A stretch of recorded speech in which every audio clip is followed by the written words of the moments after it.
আল্লামতানা। এখানে জ্ঞানের মধ্য দিয়ে আল্লাহ পাক আদম আলাইহিস সালামকে সম্মানিত করলেন। জ্ঞান, সম্মান, নবী, সভ্যতার সূচক। আমার কথা কি বুঝতে পারছেন? এরপরে ইবলিস, সবাই সেজদা করলো। আদম জ্ঞানে জয়ী হয়েছে, তোমরা সবাই তাকে সেজদা করো। আল্লাহ পাক আদম আলাইহিস সালামকে বড় করলেন, কারণ তিনি তাকে ভালোবাসেন।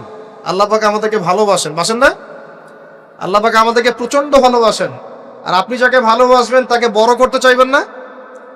আল্লাহ পাক আদম আলাইহিস সালামকে উঁচু করলেন, তোমরা আদমকে সিজদা করো। ওয়া ইয কুলনা লিল মালাইকাতি ইসজুদু লিআদম ফাসাজাদু, সবাই সিজদা করলো ইল্লা ইবলিস। ইবলিস কেন সিজদা করলো না? কিয়াস করলো, খলাকতানি মিন নার ওয়া খলাকতাহু মিন তিন। আমাকে সৃষ্টি করেছেন আগুন দিয়ে, তাকে সৃষ্টি করেছেন মাটি দিয়ে, আমি কেন তাকে সিজদা করতে যাব? রিমেম্বার, লিসেন টু মি, ইবলিসের জ্ঞান ছিল, ইবলিসের আমল ছিল। আই রিপিট, ইবলিসের জ্ঞান ছিল, ইবলিসের আমল ছিল। ইবলিসের মাঝে বিনয় ছিল না, অহংকার ছিল। ইবলিস ধ্বংস হয়ে গেছে। যদি আমাদের জ্ঞান, আমাদের ডিগ্রি, আমাদের সার্টিফিকেট আমাদেরকে অহংকারী বানায়, আমরা ইবলিসের কাতারভুক্ত হয়ে যাব, নাউযুবিল্লাহ। ঠিক আছে? এবার ইবলিসকে বের করে দেওয়া হলো, চিরস্থায়ী জাহান্নামী, অভিশপ্ত করা হলো। আদম এবং হাওয়া আলাইহিস সালাম জান্নাতে রাখা হলো। গাছের কাছে যেও না, তারা চলে গেলেন। কিভাবে চলে গেলেন?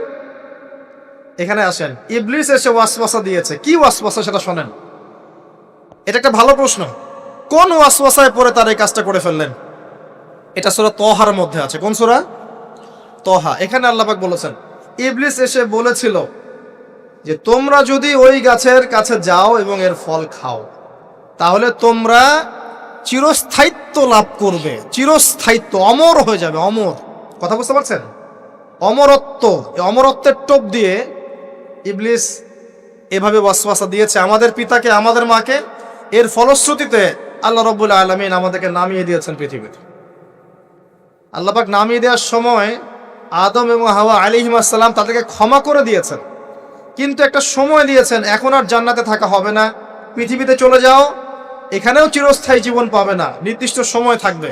এর মধ্যে আমি তোমাদের রিজিক দিব,